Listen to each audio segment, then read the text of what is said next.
Hello friends, welcome to Fisha's kitchen. So Aadi Velli இல்லையா, அதனால் வியாழன்கிழமை வந்து ஃபுல்லாக எல்லா ரூமு கிச்சன் எல்லாமே வந்து க்ளீன் பண்ணலாம் அப்படின்னு பிளான் பண்ணியிருக்கேன். ஸோ அதுக்கு பார்த்திங்கன்னா முன்னாடியே வந்துட்டு மார்னிங் பிரேக்ஃபாஸ்ட் முடிச்சுட்டு கையோட லஞ்ச் ப்ரிப்ரேஷனும் முடிச்சிட்டேன். பாப்பாவுக்கு லஞ்ச்லாம் கொடுத்து விட்டுட்டேன். லஞ்ச் பார்த்திங்க அப்படின்னா தட்டைப்பயிறு போட்டு முருங்கைக்காய் கத்திரிக்காய்லாம் போட்டு புளிக்குழம்பு, அப்புறம் கேரட்டு பீன்ஸு முட்டை போட்டு பொரியல், அப்புறம் ரசம் தயிர் இதெல்லாம் ரெடி பண்ணியிருந்தேன். ஒயிட் ரைஸ் வந்து பார்த்திங்கன்னா ஒரு 12:30 அந்த மாதிரி வச்சோம் அப்படின்னா 1 o'clock சாப்பிட்றதுக்கு கரெக்டாக இருக்கும்.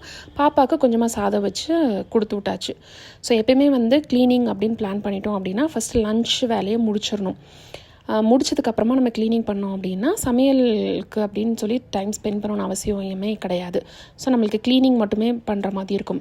க்ளீனிங் அப்படின்னு ஆரம்பித்தாலே எப்படினாலும் அந்த ஒரு நாள் ஃபுல்லாக ஆகிடும் இல்லையா. ஸோ அதனால் இந்த வேலையை முடிச்சிட்டோம் அப்படின்னா நம்ம கொஞ்சம் மெதுவாக ரொம்ப ரிலாக்ஸாக வந்து க்ளீனிங்கை வந்து பார்க்கலாம். ஸோ நான் வந்து கிச்சனில் வந்து ஃபுல்லாக எல்லாத்தையும் க்ளீன் பண்ணிவிட்டு, அப்புறம் பெட்ரூமில் பார்த்திங்க அப்படின்னா எல்லா துணியும் எடுத்து அழுக்கு கூடையில் போட்டுட்டு கையோடு அதையும் கூட்டி மாப்பும் போட்டுட்டேன். ஸோ மொத்தம் 2 பெட்ரூம் இருக்கும். ஒரு பெட்ரூம் மட்டும்தான் வந்து நாங்கள் யூஸ் பண்ணுறோம். இன்னொரு பெட்ரூம் பார்த்திங்க அப்படி இந்த பெட்ரூம் மட்டும் தான் நாங்கள் யூஸ் பண்ணிகிட்ருக்கோம். ஸோ இன்னொரு பெட்ரூம் வந்துட்டு சும்மா வந்து இருக்கும். அதில் வந்துட்டு இந்த அயன் பண்ணுறது அந்த மாதிரி மட்டும் நாங்கள் யூஸ் பண்ணிப்போம். ஸோ ஃபஸ்ட்டு இந்த ரூமை ஃபுல்லாக கொஞ்சம் க்ளீன் பண்ணி நல்லா மாப் வந்து போட்டாச்சு. எனக்கு எப்படினாலுமே வந்துட்டு ரொம்ப டைம் ஆகும் ஒரு ரூமும் க்ளீன் பண்ணுறதுக்கு. முக்கியமாக இந்த பெட்ரூம் க்ளீன் பண்ணுறதுக்கு கொஞ்சம் ஜாஸ்தியே டைம் எடுக்கிற மாதிரி இருக்கும்.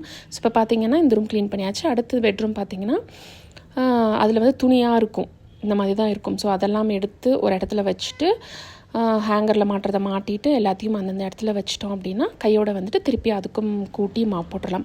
குழந்தைங்க ஸ்கூலுக்கெலாம் கிளம்பும் போது கண்டிப்பாக வந்து அடுத்த அந்தந்த பொருள் அந்த இடத்துல இருக்காது இல்லையா, அதுதான் அப்படி அப்படியே கிடக்கும். ஸோ நம்ம தான் வந்து அடுத்து கிளம்புனதுக்கப்புறமா அதெல்லாம் க்ளீன் பண்ணுற மாதிரி இருக்கும். ஸோ லீவ் டைமில் பார்த்திங்க அப்படின்னா அவங்களே வந்து எடுத்து வச்சுப்பாங்க. ஸ்கூல் டைம்ஸில் அவங்களே அவசரமாக போகும்போது நம்ம அதை வந்து எதிர்பார்க்குறது தப்பு. ஸோ அதனால் நம்ம அந்தந்த இடத்துல வந்து க்ளீன் பண்ணிட்டோம் அப்படின்னா வேலை முடிஞ்சு. ஸோ இங்கே பார்த்திங்க அப்படின்னா ஃபுல்லாக கூட்டிட்டு கையோட வந்து அந்த ரூமையும் வந்து ஃபுல்லாக மாப் போட்டுற போகிறேன்.